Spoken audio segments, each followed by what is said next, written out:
Buenos días amigos y bienvenidos al canal. Aquí estoy en el olivar. Quería hablar un poco sobre la cubierta herbácea que pusimos aquí en esta parte del olivar. Si no habéis visto el vídeo del tour del olivar que subimos en septiembre del año pasado, os animo a que vayáis a verlo para que sepáis un poco pues cómo está distribuido nuestro olivar y lo que estamos intentando hacer con esta cubierta herbácea, porque, bueno, en resumen, este olivar se ha llevado de manera convencional durante muchos años y en los últimos 10 años más o menos como que ha tenido muy pocos cuidados y se podría decir que ha estado en ecológico, porque de los pocos cuidados pues no se ha aplicado ningún tipo de fertilizante, herbicida, insecticida ni nada de eso. Y ahora que estamos nosotras manejando el olivar, pues estamos, digamos, dándole una vuelta para llevar un manejo ecológico sin usar herbicidas, ni pesticidas, ni fertilizantes de síntesis. Y además de todo eso, nuestra intención es no tener que arar, o por lo menos reducir la necesidad de arar al mínimo posible, por varios motivos que lo expliqué en ese vídeo del tour del olivar.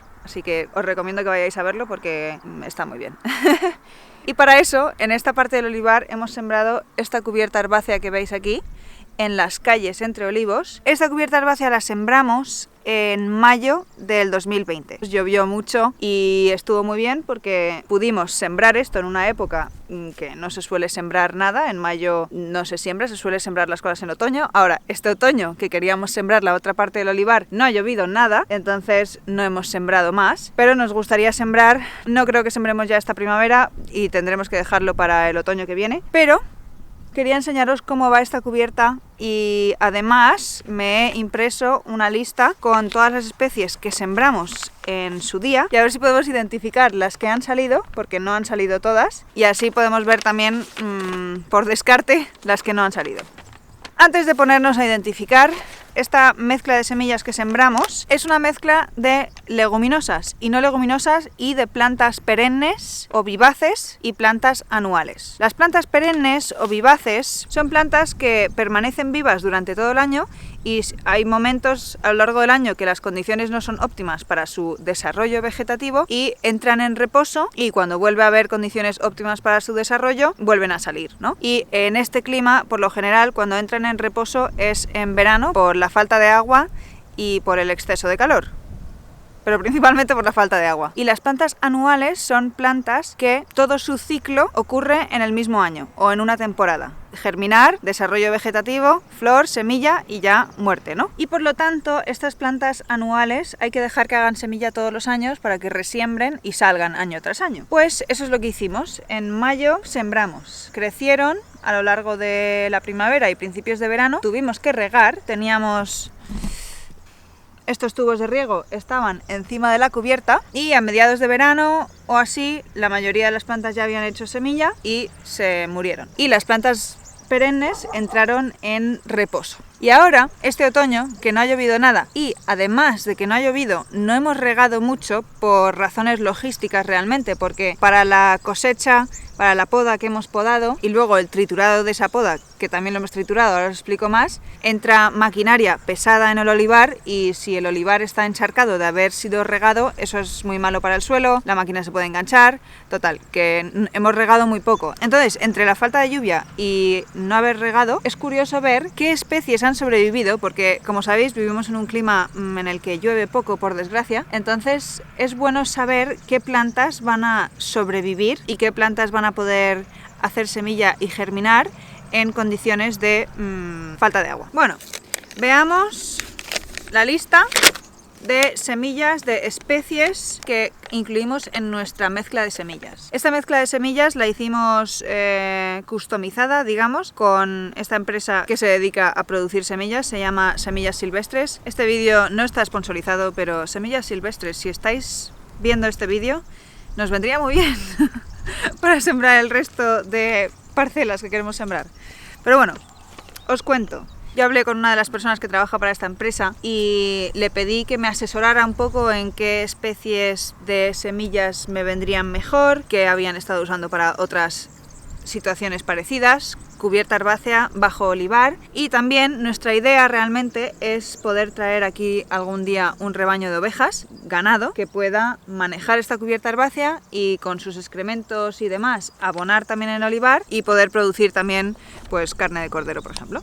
Yo le comenté que esta era nuestra idea. Entonces, claro, teniendo en cuenta esto, él me recomendó especies que no fueran tóxicas para ningún tipo de ganado, que fuera nutricionalmente interesante para el ganado y que además sea bueno para el olivar, que no compita demasiado y que haya bastantes leguminosas, que las leguminosas fijan nitrógeno atmosférico, entonces básicamente es como un abono para el olivar, ¿no? Fertilizante. Bueno, leamos la lista. Son nombres científicos, es una mezcla de 13 especies diferentes, de las cuales la mayoría son diferentes especies de leguminosa, perennes o anuales, que son las que fijan nitrógeno. Tenemos Medicago sativa, que es la alfalfa común, que es perenne, y luego tenemos también Medicago polymorpha, que es otro tipo del mismo género que la alfalfa, pero es anual. Tenemos Trifolium subterraneum, un tipo de trébol. Tenemos Melilotus officinalis, que también es otra leguminosa, Vicia sativa, Vicia villosa y Vicia narbovensis, que son diferentes tipos de beza, y tenemos Pisum sativum, que es un guisante. Y tenemos una especie solo de Monocotyledonea, Dactylis glomerata, que creo que es perenne, no estoy segura, puede que no lo sea. Tenemos Beta vulgaris, la acelga silvestre, y tenemos Chicorium intibus, achicoria, Plantago lanceolata, que es el llantén, y Portulaca oleracea, que creo que la llaman verdolaga, puede ser, que es una planta así como muy carnosa, que salió muy bien el año pasado, hizo mucha semilla, pero aún no ha salido. A quien le gusta el clima más caluroso, entonces a lo mejor para cuando hace más calor ya no hay agua y no sale, pero es relativamente tolerante a la sequía esa planta. Pero bueno, vamos a darnos una vuelta. El pequeño Neo. Vamos a darnos una vuelta y ver lo que podemos identificar. Lo que más ha rebrotado es la chicoria. Y la chicoria es perenne. Desarrolla una raíz fuerte, profunda, creo, luego rebrota otra vez de la raíz al año siguiente. Esta es la chicoria. ¿Qué más tenemos? Este es el llantén, Plantago lanceolata. Esta que sale por aquí es Medicago sativa, la alfalfa normal. Esta creo que es la Medicago polymorpha. ¿Tú qué opinas, Neo? ¿Sí? Sí. Luego este, por ejemplo, creo que es el Trifolium subterraneum, el trébol. Aquí esta es la acelga salvaje, Beta vulgaris, la acelga silvestre.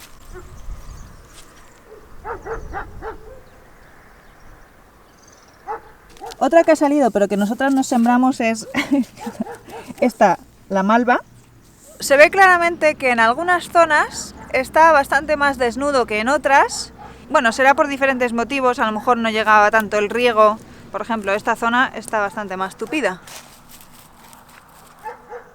A lo mejor cuando lo sembramos no llegó tan bien el riego. Luego hay otras zonas que, por ejemplo, cuando estábamos cosechando con la máquina dio más pases por ahí, entonces ha sufrido más. Pero, por lo general, yo estoy muy contenta de cómo está sobreviviendo, teniendo en cuenta que no ha llovido mucho. Pero esta semana por fin ha llovido, ha caído bastante lluvia. Es posible que las plantas anuales, que la mayoría de las plantas anuales no han germinado y no han vuelto a salir, yo creo que por falta de lluvia este otoño, pero a ver si estas lluvias ahora, en primavera, a ver si tenemos más, hacen que germinen estas leguminosas anuales, sobre todo la beza y los guisantes. No he visto casi ninguna planta, que la beza y el guisante hace unas semillas que a los pájaros les gusta mucho, entonces es posible también que se la hayan llevado los pájaros y no vayan a salir. Yo espero que no sea eso. Ahora, si me seguís en Instagram, sabéis que esta semana pasada podamos el olivar y todos los restos de poda los pusimos en las calles entre olivos, y luego vino la máquina trituradora, que no lo grabé, pero si queréis verla, es la misma máquina que trituró los restos de poda donde los almendros.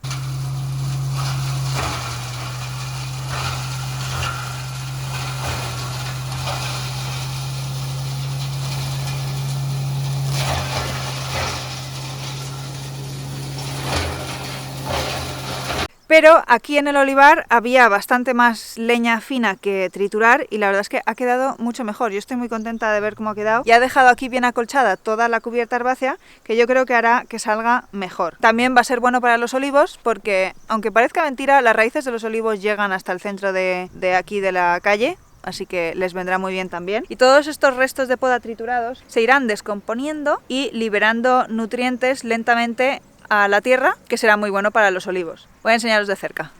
Aquí veis todos los restos de poda que están aquí triturados. Hola Neo siempre en medio.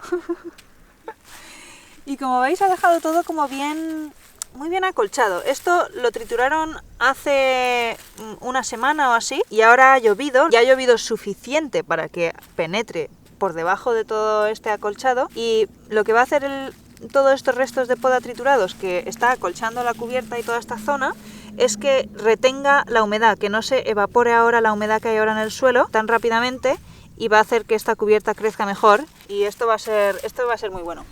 Como he dicho varias veces, esto de la cubierta herbácea para nosotras es un experimento. Sé que hay gente que lo hace y funciona. Lo que pasa es que no conozco a nadie que lo haga en esta zona, con este clima tan seco que tenemos. Y luego encima me gustaría poder meter ganado, pues no conozco a nadie que lo haga además con ganado, ¿no? Y no sé, a mí me da la sensación de que está saliendo muy bien, que puede funcionar y obviamente nosotros aquí tenemos riego, pero mi intención no es tener el riego para regar la cubierta, sino para regar el olivar cuando el olivar lo necesite para producir aceituna, para producir aceite, porque eso es, digamos, lo que da dinero de esta parcela. La cubierta herbácea no da dinero, pero digamos que es una inversión para posiblemente poder ahorrar gastos en un futuro y mejorar el suelo y tener quizá la posibilidad de introducir aquí ganado que nos podría dar otra fuente de ingresos, ¿no? Ahora, vamos a ir aquí al otro lado. Esta es la parcela del olivar que tiene la cubierta herbácea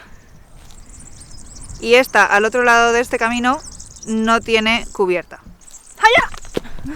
En esta parte del olivar, a pesar de no haber sembrado, no hemos arado aún. No sé si labraremos o nos aventuraremos y sembraremos, no lo sé, ya veremos cuál es el plan. Pero aquí ha salido vegetación espontánea, que por el momento la vamos a dejar. Algunos me habéis preguntado si esto de la cubierta herbácea no se puede hacer con la vegetación espontánea y así te ahorras el dinero en semilla, porque la semilla no es barata. Supongo que la respuesta es que sí, porque al fin y al cabo lo que buscas con una cubierta herbácea es que cubra el suelo para empezar, para prevenir la erosión, protegerlo de la radiación solar y que las raíces de esa cubierta herbácea te hagan el labrado, el arado del suelo, descompactando el suelo, ¿no? Y más razones, que comenté muchas en el tour del olivar. Entonces, sí, la respuesta sería sí. Puedes aprovecharte de la vegetación espontánea como cubierta herbácea en vez de tener que comprar semilla. Pero lo que pasa con la vegetación espontánea en la mayoría de los casos es que no necesariamente tienes tantas especies de interés ecológico, tanto para el olivar o en nuestro caso para el ganado y demás. Principalmente lo más probable es que te vayan a faltar leguminosas. Si veis aquí, toda esta vegetación que veis que está empezando a salir por aquí son todo monocotiledóneas, hierbas de este tipo, que están muy bien porque tienen raíces, digamos, superficiales y van a crear un suelo esponjoso en superficie. Y luego, por ejemplo, aquí, de manera espontánea, aquí no hemos sembrado, ha salido esta acelga salvaje y la acelga sí que tiene una raíz profunda, pivotante, que viene muy bien para soltar y airear el suelo más profundamente. ¿Qué más tenemos por aquí? Tenemos lisones. Algunos lisones también tienen raíces bastante pivotantes y profundas, pero a mí me encantan los lisones porque a todos los animales les gustan. Mirad, otra que estoy viendo aquí, una beza, pero a lo mejor hay una beza por cada 10 metros cuadrados. Y quieres más beza, quieres más leguminosas, porque como he dicho, las leguminosas son las que te van a fijar nitrógeno en el suelo y eso es lo que va a ser abono para tu olivar. Eso es lo que realmente te va a ahorrar dinero, digamos, porque lo que vas a estar haciendo es producir tu propio fertilizante in situ y no tienes que aplicarlo de ninguna manera. Siempre es conveniente aplicar algún tipo de complejo de micronutrientes y demás, pero el nitrógeno, que es uno de los macronutrientes más importantes para las plantas, lo estás produciendo tú. Y bueno, espero poder ir actualizando sobre la situación de la cubierta herbácea y esperemos que llueve un poco más. Mira esta acelga, esta sí que es grande, oye. Y veremos a ver cómo va evolucionando después de estas lluvias tan bonitas que han caído estos últimos días. También quería comentaros que hemos podado los olivos y como veis a algunos les hemos quitado algunas ramas bastante gordas para rejuvenecer.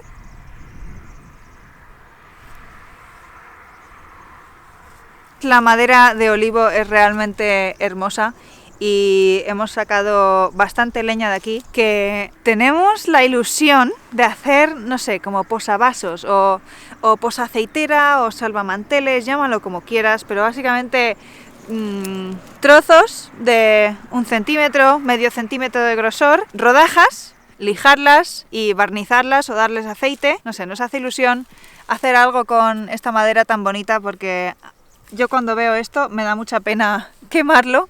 La alternativa a hacer algo con ellos es quemarlo para calentarnos en invierno, ¿no? Entonces, bueno, tenemos ilusión de hacer algo. Voy a ver si convenzo a un amigo que nos haga algo, porque nosotras no tenemos mucha maña con ese tipo de cosas. Y a ver si podemos hacer eso, posavasos o alguna cosilla, porque me hace mucha ilusión. Y nada, ahí tenéis la actualización sobre el manejo del olivar. Poco a poco vamos aprendiendo, espero que mejorando las prácticas. Y os recuerdo, si estáis viendo este vídeo antes del 14 de marzo, que tenéis un descuento del Día del Padre en nuestra página web, en uno de nuestros aceites de oliva virgen extra, sacado de este mismo olivar. Y eso, tenéis el enlace en la descripción. Espero que hayáis disfrutado del vídeo y hasta la próxima.